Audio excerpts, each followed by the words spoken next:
The Federation Council chamber was a cathedral of alien architecture, its crystalline walls pulsing with bioluminescent patterns that reflected the emotional states of its occupants. Today, those patterns swirled in harsh, angular reds and deep, vengeful purples. Captain Marcus Chen watched from the observation deck, his weathered hands gripping the transparent alloy railing. He'd spent 30 years serving the Interstellar Diplomatic Corps, believing in the dream of peaceful coexistence. Now, he was witnessing its absolute destruction. The Zarntak representative, a towering creature of silicon and living crystal, spoke first. Its voice resonated through universal translators, each word a knife edge of calculated malice. Humanity has repeatedly demonstrated an inability to conform to the established galactic order. Your species represents an unpredictable variable, a threat to carefully maintained equilibrium. Beside the Zarntak, the molecular consensus of Raylar shifted its collective consciousness, thousands of interconnected neural nodes pulsing in agreement. A holographic representation flickered, its voice 1,000 whispers. Biological inconsistency, technological divergence, societal unpredictability. Marcus knew the real reasons were far more complex. Humanity had done the unforgivable. They had challenged the established power structures. Human colonies had shown an alarming capacity for independent development, creating technologies and social systems that threatened the Federation's centuries-old hierarchies. His daughter's face filled a secondary screen. Lieutenant Sarah Chen was coordinating the evacuation of Proxima Prime, humanity's most advanced outer colony world. Her tactical readouts showed the impossible task before her, moving nearly 2 million colonists before the Federation's displacement fleet arrived. Evacuation Protocol Omega is now in effect, a cold, mechanical voice announced. The Federation's decision was final. Humanity would be removed from all established territories, their colonies stripped, their infrastructure destroyed. On Proxima Prime, Sarah Chen worked with inhuman efficiency. She'd always been different, a product of humanity's most advanced genetic and educational optimization programs. Where others saw destruction, she saw opportunity. The evacuation wasn't just about saving lives, it was about preserving humanity's potential. All colonists, prepare for emergency relocation, she broadcast. Critical infrastructure protocols are now active. Prioritize knowledge preservation over physical assets. Massive carrier ships begin loading not just people, but entire research facilities, seed banks, technological archives.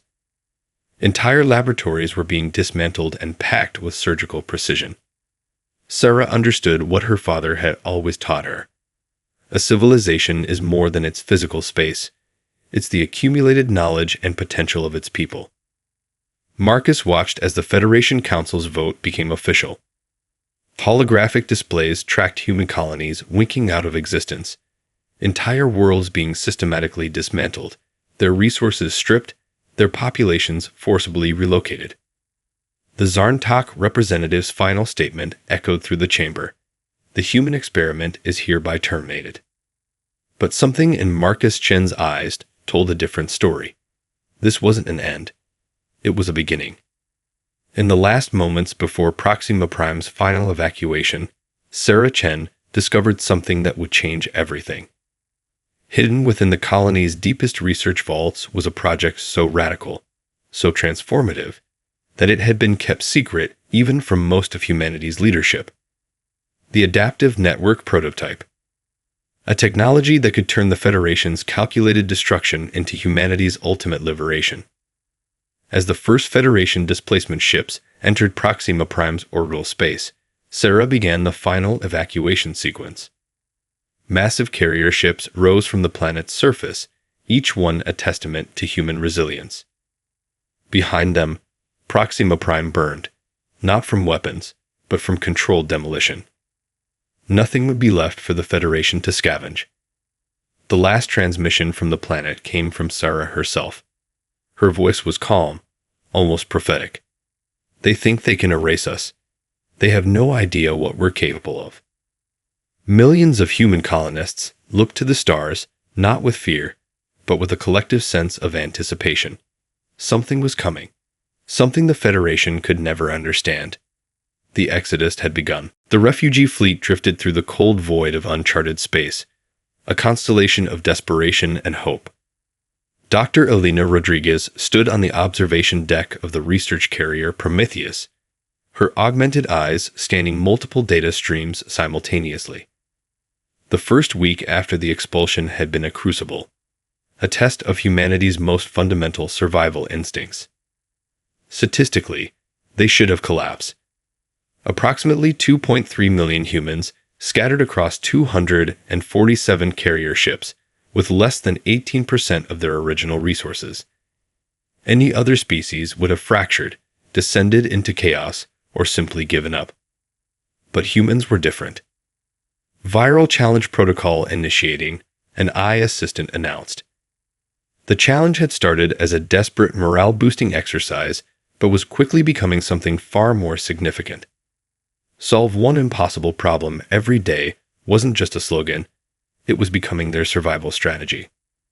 On the medical research ship Nightingale, Dr. Kamal Erdogan watched in amazement as a team of refugee teenagers worked through a critical life support system failure. The ship had lost 40% of its primary oxygen recycling capabilities during an unexpected micrometeor shower. Traditional protocol would have demanded a full evacuation. Instead, Aisha Patel, a 17-year-old whose parents had been quantum engineering researchers, was redesigning the entire oxygen generation system using parts from a damaged communication array and some outdated 3D printing equipment. "We don't have the right parts," her teammate Marcus Rodriguez, Elena's nephew, pointed out. Aisha's eyes gleamed with a mix of determination and pure human audacity. "We don't need the right parts. We need the right idea." Within 3 hours, they had a working prototype that not only restored oxygen production, but improved efficiency by 62%. The Nightingales logged the solution, instantly sharing it across the entire refugee fleet. This was the true power of their situation. Where the Federation saw weakness, humans saw an opportunity for collective problem-solving. On the Prometheus, Elena Rodriguez was piecing together something far more revolutionary. The adaptive network prototype that Sarah Chen had discovered was more than just a communication system. It was a complete reimagining of how intelligence systems could interact. "Traditional networks are hierarchical," Elena muttered, her fingers dancing across holographic interfaces. "We need something more fluid, more alive." Her breakthrough came from an unexpected source. During the evacuation of Proxima Prime, a massive data archive had been partially corrupted. Most would have seen this as a catastrophic loss. Elena saw it as an opportunity. The corrupted data became the seed of a new type of distributed intelligence. Each ship in the fleet would become a node, not just sharing information, but actively adapting and evolving based on collective input. It was biological computing taken to its ultimate extreme, a living, breathing network of human potential. Captain Marcus Chen received the first full report on the network's capabilities.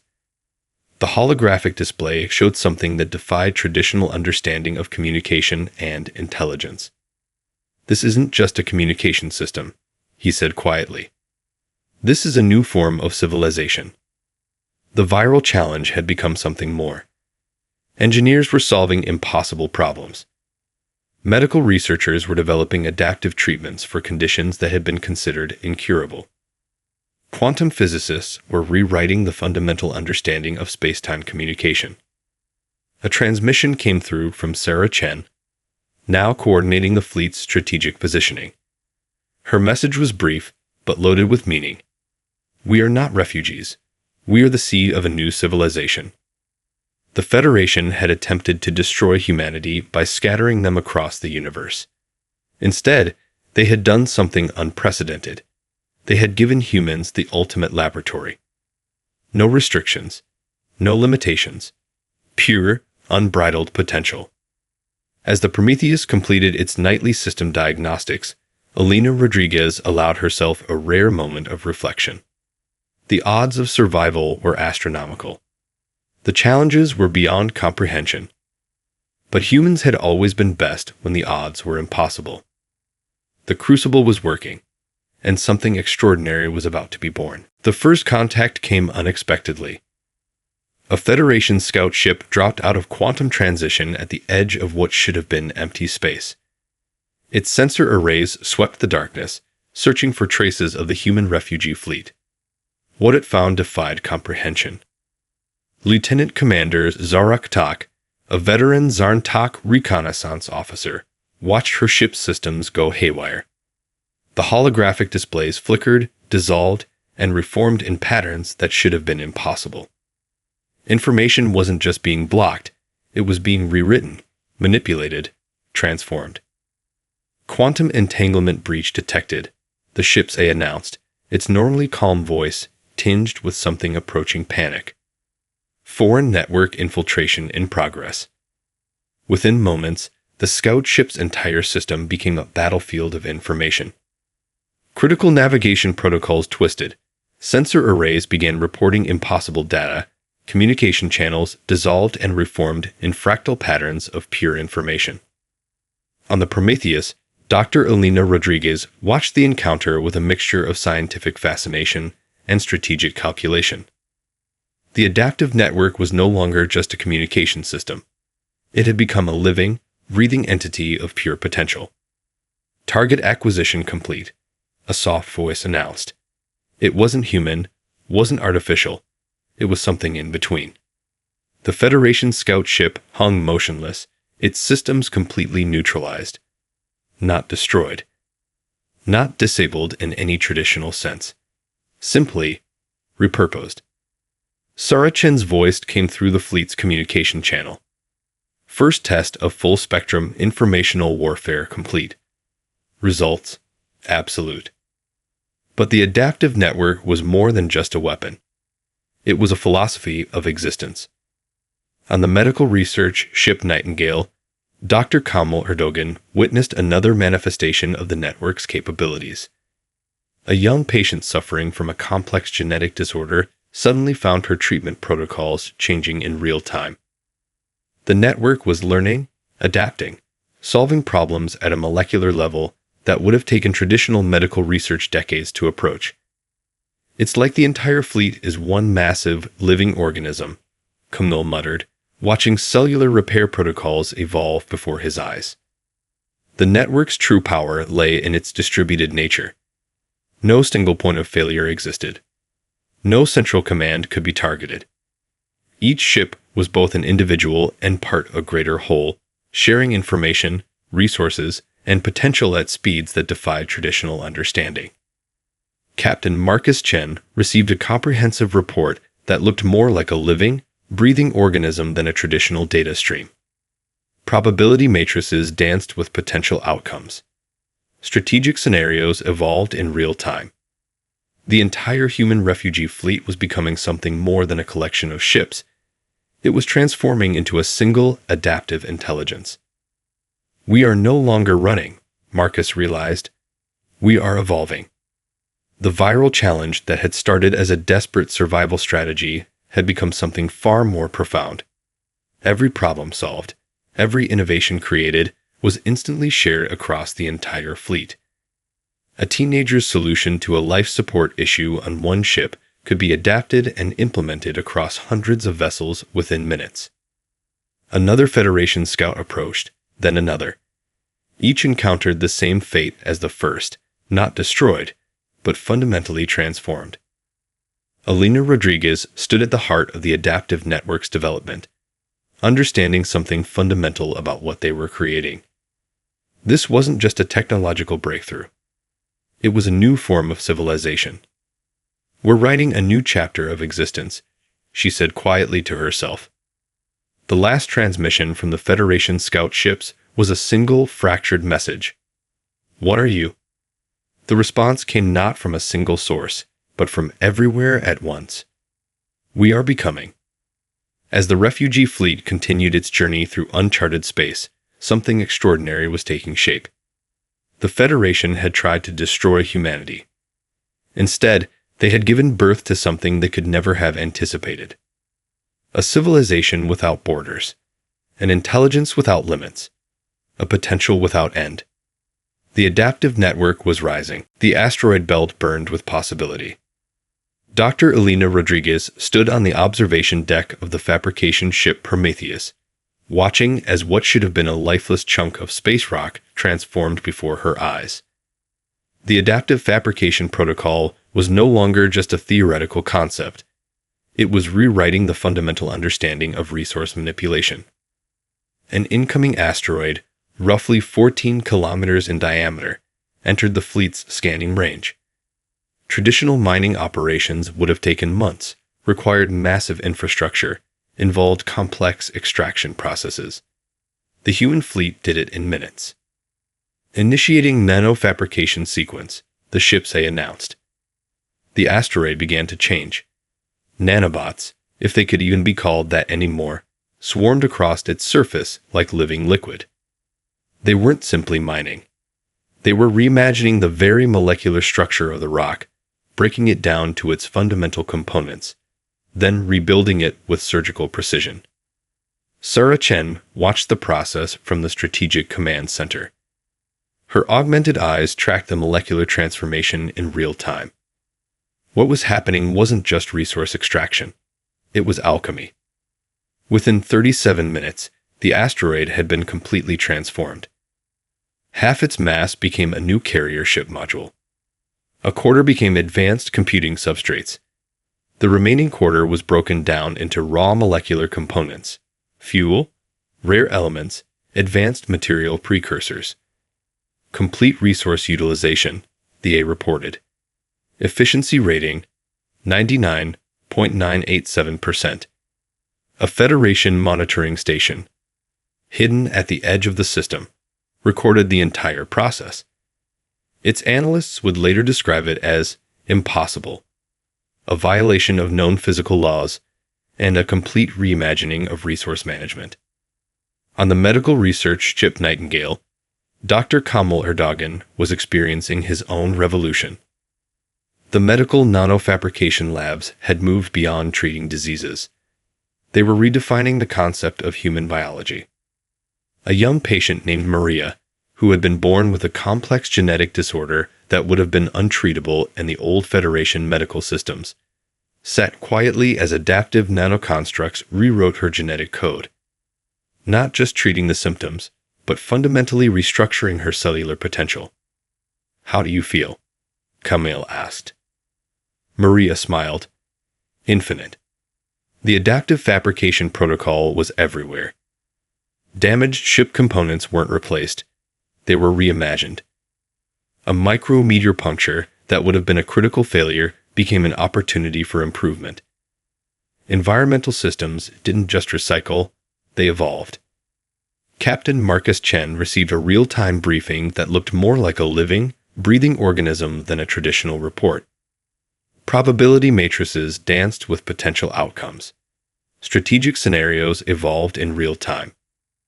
The viral challenge that had started as a desperate survival strategy had become a complete technological revolution. A Federation diplomatic transmission attempted to breach their communications. The response was not a message, but a data package that was part technical specification, part philosophical treatise, part mathematical proof. Its core message was simple: we are no longer what you understand. Sarah Chen's strategic analysis revealed the true depth of their transformation. The human refugee fleet wasn't just surviving. They were creating an entirely new paradigm of existence. Each ship was a laboratory. Each problem was an opportunity. Each limitation was a challenge to be overcome. The asteroid belt continued to burn with possibility. Another transmission came through, this time from an unexpected source. A group of refugee teenagers who had been working on an experimental quantum communication project. "We found something," the message read. "Something big." Elena Rodriguez felt a familiar surge of anticipation. The teenagers had been the most adaptive element of their fleet. Where traditional researchers saw limitations, They saw potential. The Federation had tried to destroy humanity by scattering them across the universe. Instead, they had created the ultimate research and development environment. No restrictions, no limitations, pure, unbridled potential. The technological revolution was just beginning. The Federation battle fleet emerged from quantum transition like a metallic nightmare. 317 warships, each a testament to centuries of accumulated military technology. Massive gravitational cannons, quantum-locked defensive systems, adaptive shield matrices that had crushed a dozen spacefaring civilizations. They had come to finish what the expulsion had started, to ensure that humanity would never rise again. Admiral Krelax of the Zarn-Tak Expeditionary Force studied the tactical display with 6 crystalline eyes. His species had engineered war into an art form. Calculated, precise, overwhelming. Target acquired. The fleet's central eye announced. Human refugee fleet located. Destruction protocols initializing. But something was wrong. The space where the human fleet should have been was different, fluid, alive. The very fabric of space-time seemed to ripple with potential. Sarah Chen watched from the strategic command center of the Prometheus. Her augmented perception saw beyond traditional sensor arrays. She saw the battle before it even began. Adaptive response protocol, she whispered. Engage. The human fleet didn't move like traditional military formations. They moved like a living organism. Each ship was both an individual and part of a collective intelligence. Quantum communication links created a real-time, 3-dimensional battlefield that defied traditional military understanding. The first Federation weapons discharge should have obliterated entire sections of the human fleet. Instead, the energy dissipated into impossible geometric patterns. Ships that should have been destroyed simply shifted, not dodged, not defended, transformed. A gravitational cannon that would have vaporized a standard military vessel found itself redirected. Not by traditional defensive systems, but by a fundamental manipulation of space-time itself. The weapon's own energy was turned back upon the firing ship, its quantum signature rewritten in milliseconds. Impossible, Admiral Krelax muttered. 17 minutes into the battle, not a single human ship had been destroyed. Not a single human life had been lost. The Federation fleet, on the other hand, found itself systematically neutralized. Ships weren't blown apart. They were repurposed, disabled, transformed. Dr. Elena Rodriguez monitored the encounter from the Prometheus's research hub. This wasn't just a battle. It was a demonstration of an entirely new form of warfare. We're not fighting, she explained to Captain Marcus Chen. We're communicating, in the only language they understand. Each disabled Federation ship became a node in the human network. Its systems were carefully analyzed, its technologies integrated, its potential explored. The Federation was quite literally helping to upgrade the very civilization they had tried to destroy. The viral challenge that had begun as a survival strategy had become a complete reimagining of conflict. A transmission breached the Federation's communication barriers. Not a message of threat. Not a declaration of war. Something far more terrifying. An invitation to understand. Your technology is now part of us, the message read. Your attack is now our opportunity.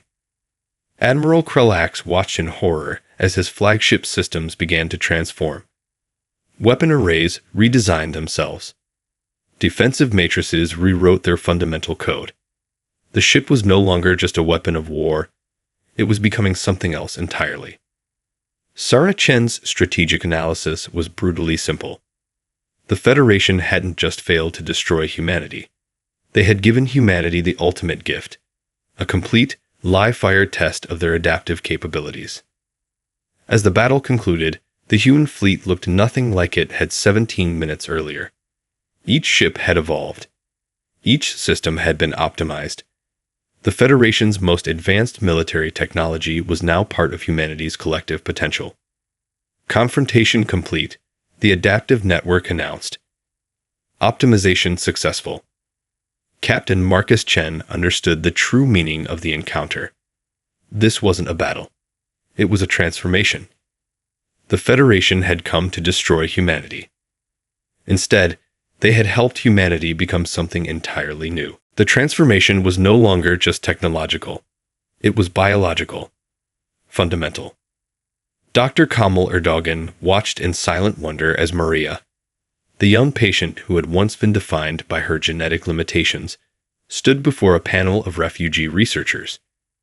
Her body was no longer simply human, no longer simply what anyone had understood as possible. Adaptive nanoconstructs had rewritten her genetic code, but that was merely the beginning.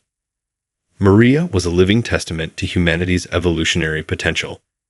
Her cellular structure could adapt in real time to environmental challenges. Radiation that would kill a standard human became nutrients.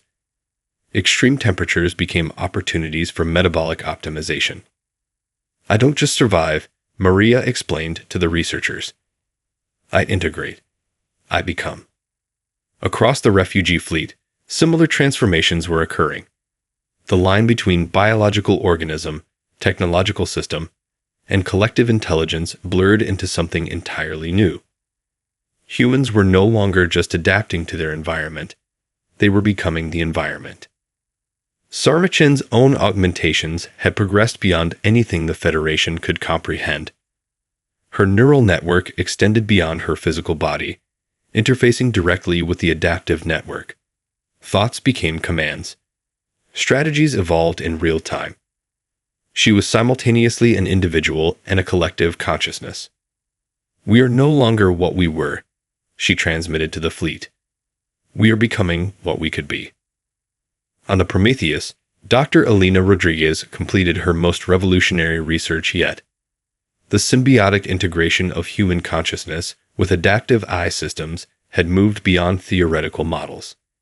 They had created a new form of intelligence that was neither human nor artificial, something entirely unprecedented.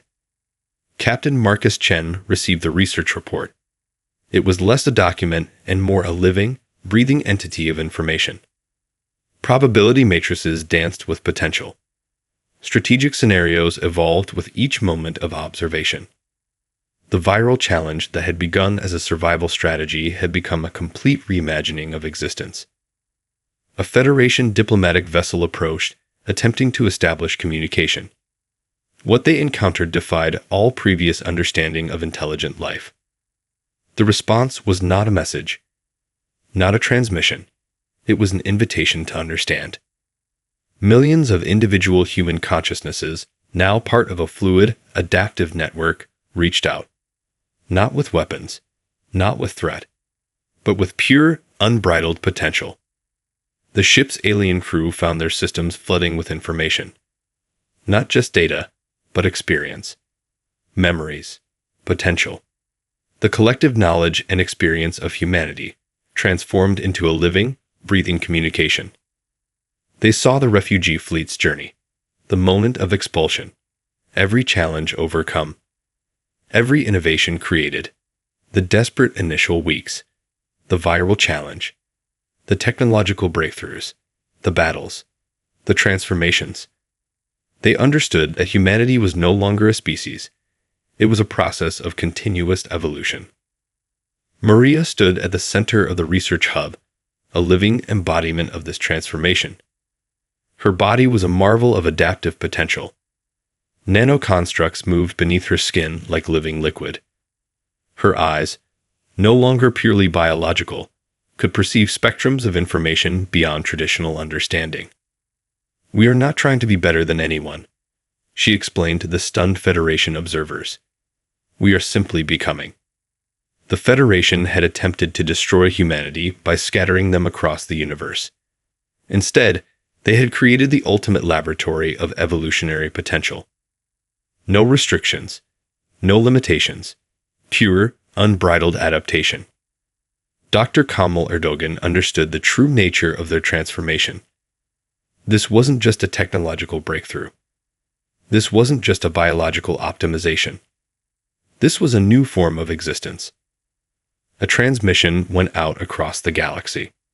Not a threat. Not a declaration. Simply a statement of potential. We are becoming. The evolutionary leap was complete. Humanity was no longer just a species. They were a process of continuous transformation. The first cracks appeared in the Federation's foundations like hairline fractures in an ancient crystal. Colonies that had existed in static submission for millennia began to change. Not through invasion, not through war, but through information, through possibility. The transmission spread like a quantum wildfire. Not a message of rebellion, not a call to arms, something far more dangerous. A comprehensive blueprint of human potential. On the Federation core world of Raylar Prime, the first signs of transformation began in the most unexpected place: the planetary education centers. Young members of the molecular consensus found themselves exposed to humanity's viral challenge protocols. What had once been rigid learning systems became adaptive networks of continuous discovery. Dr. Elena Rodriguez watched the unfolding transformation from the Prometheus. This wasn't conquest. This was evolution. We're not fighting the Federation, she explained to Captain Marcus Chen. We're showing them a different way of existing. The human refugee fleet had become something beyond a military or civilian population. They were a living transmission of potential. Each technological breakthrough, each medical innovation, each strategic insight was instantaneously shared across the galaxy through quantum communication networks they had developed. Worlds that had been technologically stagnant for centuries began to change. The rigid hierarchies of the Federation started to dissolve, replaced by more fluid, adaptive systems of governance and innovation. Sarah Chen's strategic analysis revealed the true depth of their approach. They weren't seeking revenge. They were offering an alternative, a way of existence that valued continuous adaptation over static control. On a dozen Federation colony worlds, local governance systems began to transform. Bureaucracies that had existed for millennia found themselves reimagined overnight. Decision-making processes became more fluid, more responsive. The very concept of leadership was being rewritten. A Federation diplomatic team approached the human fleet, expecting a confrontation. What they encountered was something entirely different. "We invite you to understand," was the primary transmission. Not a threat, not a demand, an invitation to potential. The diplomatic team found themselves experiencing something beyond traditional communication. The human network shared not just information, but experience. The entire journey of the refugee fleet, from expulsion to transformation, became a living, breathing narrative that could be directly experienced. They saw the viral challenge that had saved millions, the medical breakthroughs that had redefined biological potential, the technological innovations that had turned limitation into opportunity, the evolutionary leap that had transformed humanity into a process of continuous adaptation. Maria, the young woman who would become a living testament to human potential, became a key interface. Her ability to communicate through multiple spectrums, biological, technological, experiential, broke down traditional barriers of understanding. "We are not trying to replace your systems," she explained to the stunned diplomatic team. "We are offering a different way of existing." The Federation's oldest worlds began to change. Colonies that had been under centralized control for thousands of years started to develop more adaptive governance models. The rigid hierarchical structures began to dissolve, replaced by more fluid, responsive systems of collective decision-making. Captain Marcus Chen understood the true nature of their approach. This wasn't conquest. This was communication in its most fundamental form. "We're showing them another way of being," he told Sarah Chen. "Not through force. Through potential." The galactic paradigm was shifting. Not through war. Not through destruction. But through a simple, profound invitation to evolve. Transmission after transmission went out. Not demands. Not threats. Simply possibilities. The Federation's foundations trembled. not from external pressure, but from the weight of unrealized potential. A final transmission went out across the galaxy. Simple, profound. Become. The rewriting of the galactic paradigm was just beginning. The moment of transformation came not with a bang, but with a collective awakening. 50 years after their expulsion, humanity was no longer a species. They were a process, a living, breathing network of potential that had rewritten the fundamental understanding of existence. Captain Marcus Chen, now more a living archive than a traditional leader, stood on the observation deck of the Prometheus. The ship that had once been a refugee vessel was now a mobile civilization, a testament to human potential. Around him, the fleet that had begun as a desperate exodus had become something unprecedented. Millions of interconnected consciousnesses, part biological, part technological, entirely alive with possibility. Dr. Elena Rodriguez, her consciousness now integrated deeply with the adaptive network, approached. She was no longer purely human in any traditional sense, a living interface between biological potential and technological evolution. We've received the final confirmations, she communicated, not through speech, but through a complex quantum transmission that carried emotion, memory, and potential. The Federation as it had existed was gone. Not destroyed. Not conquered. Transformed. Worlds that had been static for millennia now pulsed with adaptive potential. Governance systems had dissolved into fluid networks of collective decision-making. The rigid hierarchies that had defined galactic civilization for thousands of years had been replaced by something more dynamic, more alive. Maria, the young woman who had been the first complete biological transformation, now served as a primary interface between the human dominion and the rest of the galaxy. Her body was a marvel of adaptive potential, a living demonstration of what humanity had become. We are not a civilization, she would explain to those who sought to understand. We are a process of continuous becoming. The viral challenge that had begun as a desperate survival strategy had transformed into a galactic philosophy of adaptation. Every challenge was an opportunity. Every limitation was a potential for growth. Sarah Chen, her consciousness distributed across multiple adaptive networks, completed the final strategic analysis. The transformation was complete. Humanity had not conquered the galaxy. They had invited the galaxy to evolve.